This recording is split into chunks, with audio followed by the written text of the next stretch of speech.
नमस्कार बच्चों, कैसे हैं आप सब। उम्मीद है आप सब एकदम अच्छे होंगे और आप लोगों की पढ़ाई लिखाई एकदम मस्त तरीके से चल रही होगी। तो एक बार फिर से आप सबका बहुत बहुत स्वागत है मेरे रूपेश ट्यूटोरियल्स चैनल पे। तो बच्चों, इस वीडियो में हम आपको एक्सरसाइज 12.2 का छोटा सा परिचय देने वाले हैं, क्योंकि इसमें कुछ ऐसे पद आएंगे, इसमें कुछ ऐसे नाम आएंगे, वोकैब्स होंगे, वर्ड्स होंगे, जिनका जानना आपके लिए बहुत जरूरी है।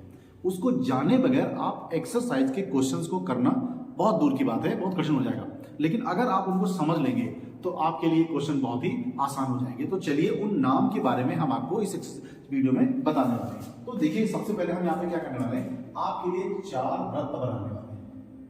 ऐसे वृत्त आपको लगेंगे नहीं, बट आपको मानना पड़ेगा, ड्राइंग हमारी बड़ी खराब है, ठीक है, इसी से आपको काम चलाना पड़ेगा। मेरे ख्याल से आपको दिख रहा होगा, मैंने थोड़ा सा छोटा सा बनाया है। ओके, ये थोड़ा बड़ा सा हो गया, इसको हटा देना। ऐसा लग रहा है बीच में मोटू पत्थर की जोड़ी चल रही है। ओके, इसको थोड़ा सा ऐसा बनाते हैं। ये देखिए यार, बनेगा वो ऐसे ही, ठीक है। जब ड्राइंग हमारी खराब है तो थोड़ा टेढ़े बेढ़े बने हैं, काम चला लीजिए। ओके, तो बच्चों देखिए क्या है कि अगर आपके पास ये वृत्त है तो इसका एक सेंटर होगा ना। ओके, तो अगर इस सेंटर से, केंद्र से ये दो ऐसे हम लाइनें मिलाते हैं, तो अगर ये हमारा O है, ये A है, ये B है, तो बच्चों ये त्रिज्या होगी कि नहीं है। केंद्र से वृत्त की परिधि को अगर छूती हुई लाइन अंदर खींचते हैं ऐसे, तो उसको क्या बोलते हैं, त्रिज्या बोलते हैं, है ना। तो अब क्या होगा, ध्यान दीजिएगा, अगर आपने एक त्रिज्या के, एक वृत्त की 2 त्रिज्याओं के बीच में कोई हिस्सा आपने निकाल दिया, ये आपका पूरा वृत्त था, इसकी 2 त्रिज्याएं थी, इसके बीच का जो ये हिस्सा निकाला आपने, ये वाला, ये देखिए ध्यान से, ये आपने हिस्सा निकाला, तो बच्चों इसको हम बोलते हैं त्रिज्यखंड। ये नाम आपके लिए जानना बहुत जरूरी है, इसको बोलते हैं सेक्टर। ओके, आइए रख चलते हैं।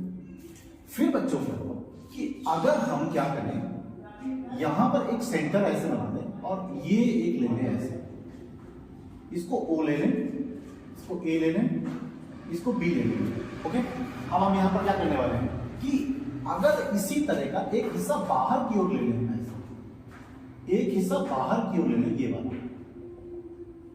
तो ध्यान दीजिएगा, ये त्रिज्या के बीच का हिस्सा था, ये त्रिज्या के थोड़ा सा बाहर का हिस्सा है, लेकिन है तो त्रिज्याओं की वजह से ही। तो इसको बच्चों क्या बोलेंगे, हम इसको बोलेंगे दीर्घ त्रिज्यखंड। ओके, इतनी बात आपको समझ में आ गई। अब चलते हैं उसको, अगर हमने एक ऐसे वृत्त बनाया, इसमें एक जीवा ऐसे खींच ली हमने, तो बच्चों इस वृत्त को ये जीवा 2 खंड में डिवाइड कर दे। तो इस वाले हिस्से को हम क्या बोलेंगे बच्चों, इस वाले हिस्से को बोलेंगे, देखिए अभी हम इसको ऐसे किए थे, ऐसे किए थे, तो बच्चों इसको बोलेंगे हम वृत्त खंड। ओके, ये बच्चों होता है सेगमेंट, क्योंकि अभी आने वाले क्वेश्चंस में हम सब लोगों को इनके क्षेत्रफल निकालने होंगे, तो हमको इनको जानना बहुत जरूरी है।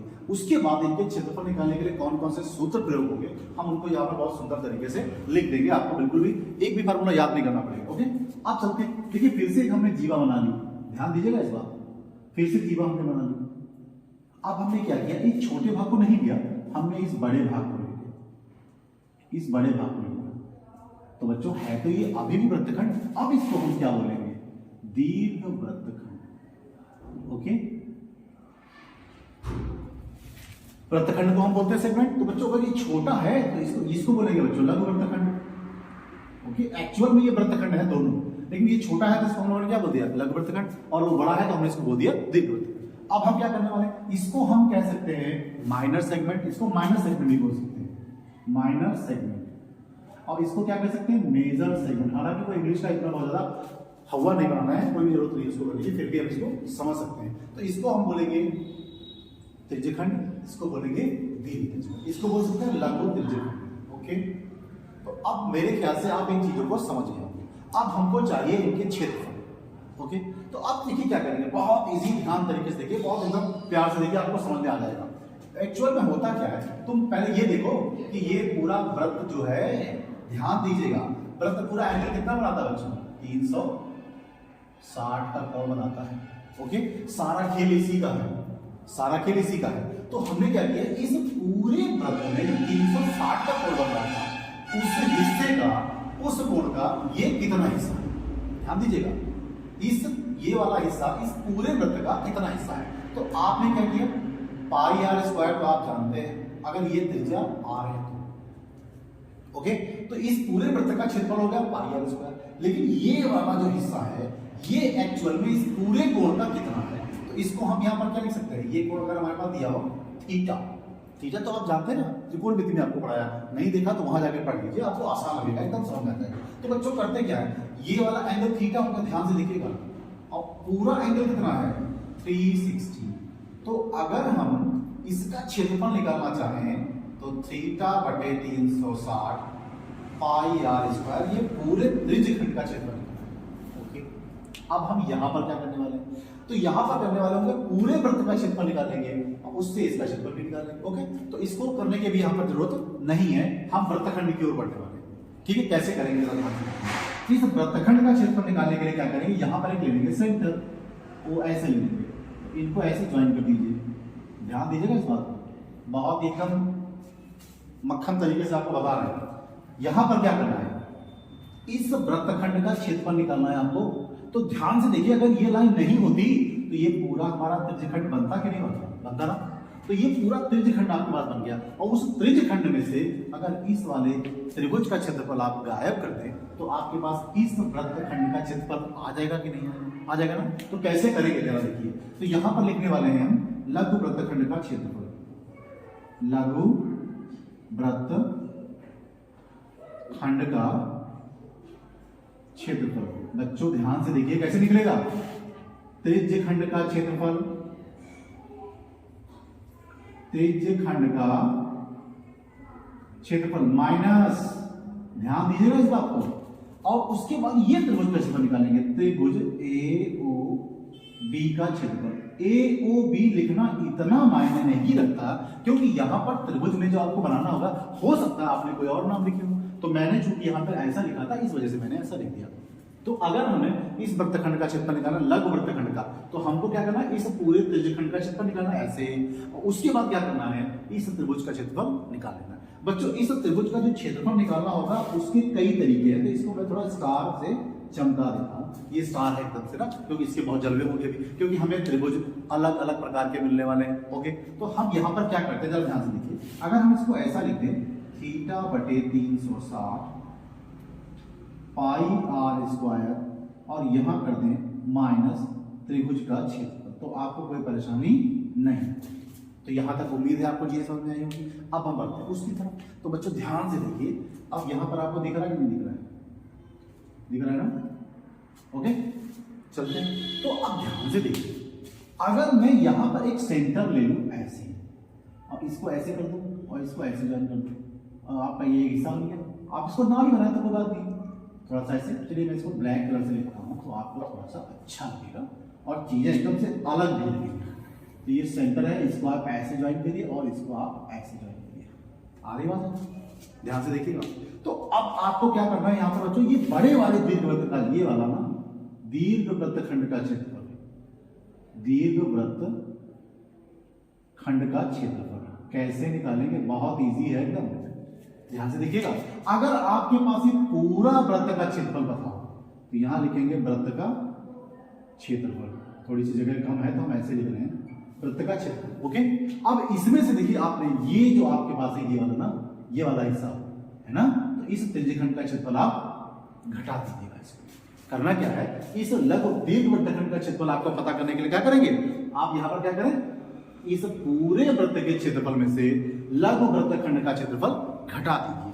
तो बच्चों यहां पर क्या लिखेंगे, माइनस लघु वृत्तखंड का क्षेत्रफल, क्योंकि लघु वृत्तखंड का क्षेत्रफल तो आपने निकाला ही होगा।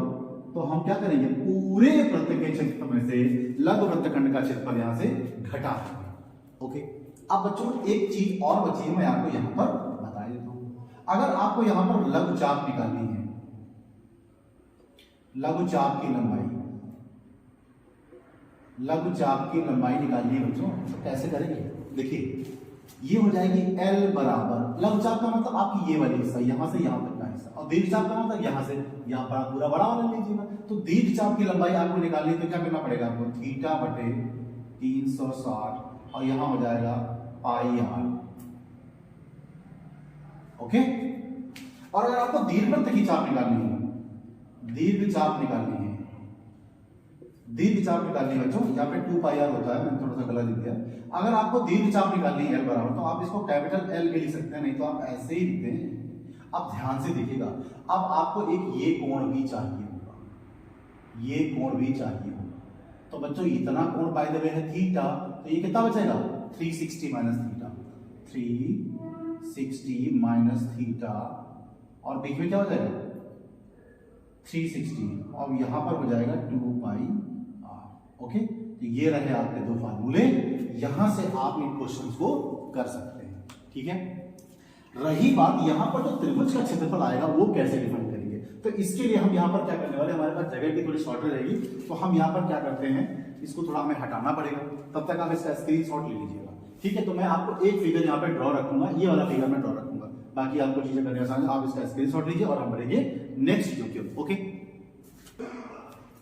ओके बच्चों, तो हम आपको बताने वाले हैं कि इस पूरे वृत्त में जो ये हमने ट्रायंगल बनाया था और ये आपका वृत्तखंड बना था, तो इस वृत्तखंड का क्षेत्रफल निकालने के लिए ये जो त्रिभुज बना हमारे लिए मुसीबत, इसको हम कैसे इससे निपटेंगे। तो चलिए देखते हैं, हम यहाँ पर त्रिभुज की कंडीशन आपके लिए बताते हैं, ध्यान दीजिएगा। देखिए त्रिभुज कैसा कैसा हो सकता है, त्रिभुज AOB, इसमें देखिए बच्चों, अगर यहां पर हम कोण लेते हैं थीटा, तो थीटा पर डिपेंड करेगा हमारा, कैसे आएगा देखिए, पहला केस रहेगा यदि थीटा बराबर 90, तब बच्चों त्रिभुज का क्षेत्रफल आ जाएगा। तो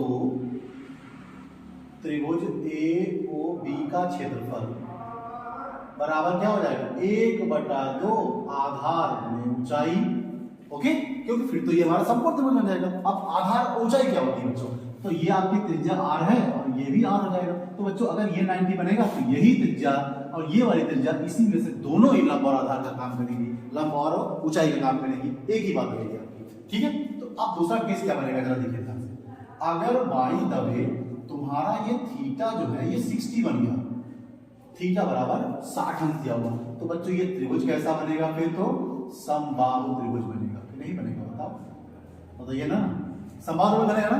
अब बच्चों समबाहु त्रिभुज का क्षेत्रफल क्या होता है, समबाहु त्रिभुज का क्षेत्रफल होता है √3/4 भुजा स्क्वायर। अब बच्चों भुजा कहां से आएगी, देखिए ध्यान से, ये आपको मिल जाएगी ना, समबाहु त्रिभुज हो जाएगा। तो सारी भुजा आपके पास, सारी भुजा बराबर होती है, तो कोई ना कोई आपका भुजा आपके पास त्रिज्या तो दी होगी, तो आपका भुजा निकल आएगी यहां से। दूसरा केस ये बनता है कि यदि थीटा जो है आपका दिया हो, कोई और कोण दिया हो, 90 ना दिया हो, 60 ना दिया, कोई भी कोण आपके पास दिया हो, है ना, तो बाय द वे कोई भी अन्य कोण दिया हो, कोई अन्य कोण दिया हो, कोई अन्य कोण दिया हो, तब आप क्या करेंगे, तब आपको त्रिभुज का क्षेत्रफल कैसे निकालना होगा, जरा ध्यान से देखिए। त्रिभुज का क्षेत्रफल हो जाएगा r² sin θ/2 और cos θ/2। ओके, ज्यादा आपको दिमाग लगाने की जरूरत ही नहीं है, ये फॉर्मूला एक स्पेशल तरीके से ड्राइव किया गया है, वो थोड़ा त्रिकोणमिति इसमें यूज की गई है, तो उसको बताने की बहुत ज्यादा कोई जरूरत यहाँ पर लगती नहीं है आपको। एक्चुअली होता है कि यहाँ से हम एक लंब डालते हैं ऐसा करके, तो ये थीटा पूरा है, तो इधर का हिस्सा θ/2, इधर का हिस्सा θ/2 होता है। तो बच्चों ये वाला जो आपका यहाँ से बनता है, ये लंब हो जाती है, ये भुजा आपकी बनती है ऊंचाई ना, और ये थीटा के सामने की आपकी हो जाएगी लंब, तो लंब और आधार में, लंब और प्लेन में रिलेशन हम लोग निकाल लेते हैं, उस वजह से हमने ऐसा किया है। ओके, तो आपके पास ये त्रिभुज का सूत्र जो है वो थोड़ा सा याद करना पड़ेगा, आप आसानी से चीजों को कर सकते हैं। तो इस वीडियो में मैंने आपको जो बताने की कोशिश की है वो एक्चुअली ये है कि अगर आप त्रिज्यखंड और वृत्तखंड, लघु और दीर्घ और चाप की लंबाई के बारे में जानते हैं, तो आपको सवाल लगाना बहुत ही आसान हो जाएगा। तो बच्चों अगले वीडियो में हम आपको क्वेश्चंस देने वाले हैं, ठीक है, तब तक आप इसका परिचय अच्छे से पढ़ लें, ताकि जो है आपके लिए क्वेश्चन करना आसान हो जाए। और हाँ, चीजें आपको अच्छी लगी हो तो कम से कम एक सब्सक्राइब और लाइक तो बनता ही है ना, नहीं किया है तो करिए, नहीं किया अब कर लिया है तो औरों से करवाइए, ताकि बहुत जल्दी हम 1000 का आंकड़ा छूने वाले हैं और फिर एक मस्त वाली पार्टी। ओके, तो चलिए चलिए।